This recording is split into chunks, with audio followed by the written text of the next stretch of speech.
دوستو، خداوند کا کلام آپ تک پہنچا ہے۔ پلیز لائک اور شیئر لازمی کیجیے۔ God bless you. مقدس متی کی انجیل، اس کا چھٹا باب۔ خبردار، اپنے راست بازی کے کام آدمیوں کے سامنے دکھانے کے لیے نہ کرو، نہیں تو تمہارے باپ کے پاس جو آسمان پر ہے تمہارے لیے کچھ اجر نہیں ہے۔ بس جب تو خیرات کرے تو اپنے آگے نرسنگا نہ بجوا، جیسا ریاکار عبادت خانوں اور کوچوں میں کرتے ہیں، تاکہ لوگ ان کی بڑائی کریں۔ میں تم سے سچ کہتا ہوں کہ وہ اپنا اجر پا چکے۔ بلکہ جب تو خیرات کرے تو جو تیرا دہنا ہاتھ کرتا ہے اسے تیرا بایاں ہاتھ نہ جانے، تاکہ تیری خیرات پوشیدہ رہے۔ اس صورت میں تیرا باپ جو پوشیدگی میں دیکھتا ہے تجھے بدلہ دے گا۔ اور جب تم دعا کرو تو ریاکاروں کی مانند نہ بنو، کیونکہ وہ عبادت خانوں میں اور بازاروں کے موڑوں پر کھڑے ہو کر دعا کرنا پسند کرتے ہیں، تاکہ لوگ ان کو دیکھیں۔ میں تم سے سچ کہتا ہوں کہ وہ اپنا اجر پا چکے۔ بلکہ جب تو دعا کرے تو اپنی کوٹری میں جا اور دروازہ بند کر کے اپنے باپ سے جو پوشیدگی میں ہے دعا کر۔ اس صورت میں تیرا باپ جو پوشیدگی میں دیکھتا ہے تجھے بدلہ دے گا۔ اور دعا کرتے وقت غیر قوموں کے لوگوں کی طرح بک بک نہ کرو، کیونکہ وہ سمجھتے ہیں کہ ہمارے بہت بولنے کے سبب سے ہماری سنی جائے گی۔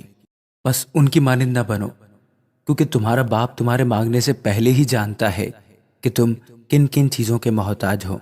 بس تم اس طرح دعا کیا کرو کہ اے ہمارے باپ، تو جو آسمان پر ہے، تیرا نام پاک مانا جائے، تیری بادشاہی آئے، تیری مرضی جیسی آسمان پر پوری ہوتی ہے زمین پر بھی ہو۔ ہماری روز کی روٹی آج ہمیں دے، اور جس طرح ہم نے اپنے قرض داروں کو معاف کیا ہے تو بھی ہمارے قرض ہمیں معاف کر، اور ہمیں آزمائش میں نہ لا بلکہ برائی سے بچا، کیونکہ بادشاہی اور قدرت اور جلال ہمیشہ تیرے ہی ہیں، آمین۔ اس لیے اگر تم آدمیوں کے قصور معاف کرو گے تو تمہارا آسمانی باپ بھی تم کو معاف کرے گا، اور اگر تم آدمیوں کے قصور معاف نہ کرو گے تو تمہارا باپ بھی تمہارے قصور معاف نہ کرے گا۔ اور جب تم روزہ رکھو تو ریاکاروں کی طرح اپنی صورت اداس نہ بناؤ، کیونکہ وہ اپنا منہ بگاڑتے ہیں تاکہ لوگ ان کو روزہ دار جانیں۔ میں تم سے سچ کہتا ہوں کہ وہ اپنا اجر پا چکے۔ بلکہ جب تو روزہ رکھے تو اپنے سر پر تیل ڈال، منہ دھو، تاکہ آدمی نہیں بلکہ تیرا باپ جو پوشیدگی میں ہے تجھے روزہ دار جانے۔ اس صورت میں تیرا باپ جو پوشیدگی میں دیکھتا ہے تجھے بدلہ دے گا۔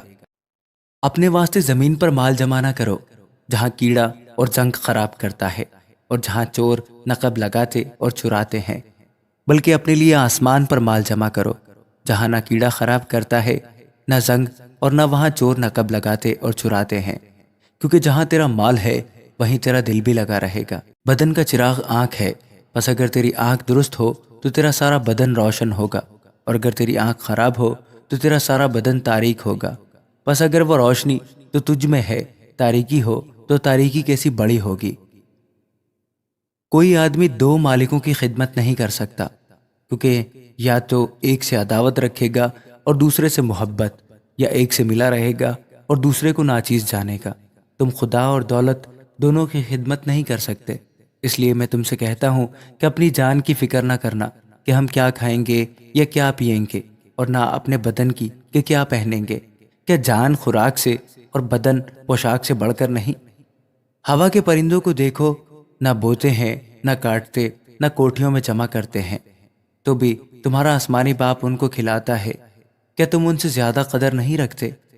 تم میں ایسا کون ہے جو فکر کر کے اپنی عمر میں ایک گھڑی بھی بڑھا سکے؟ اور پوشاک کے لیے کیوں فکر کرتے ہو؟ جنگلی سوسن کے درختوں کو غور سے دیکھو کہ وہ کس طرح بڑھتے ہیں، وہ نہ محنت کرتے نہ کاٹتے ہیں۔ تو بھی میں تم سے کہتا ہوں کہ سلیمان بھی باوجود اپنی ساری شان و شوکت کے ان میں سے کسی کے مانند ملبس نہ تھا۔ بس جب خدا میدان کی گھاس کو جو آج ہے اور کل تنور میں جھونکی جائے گی ایسی پوشاک پہناتا ہے تو ایک کم اتقا دو تم کو کیوں نہ پہنائے گا؟ اس لیے فکر مند ہو کر یہ نہ کہو کہ ہم کیا کھائیں گے یا کیا پیئیں گے یا کیا پہنیں گے، کیونکہ ان سب چیزوں کی تلاش میں غیر قومیں رہتی ہیں، اور تمہارا آسمانی باپ جانتا ہے کہ تم ان سب چیزوں کے محتاج ہو۔ بلکہ تم پہلے اس کی بادشاہی، اس کی راست بازی کی تلاش کرو، تو یہ سب چیزیں بھی تم کو مل جائیں گی۔ بس کل کے لیے فکر نہ کرو، کیونکہ کل کا دن اپنے لیے آپ فکر کر لے گا۔ آج کے لیے آج ہی کا دکھ کافی ہے۔ آمین۔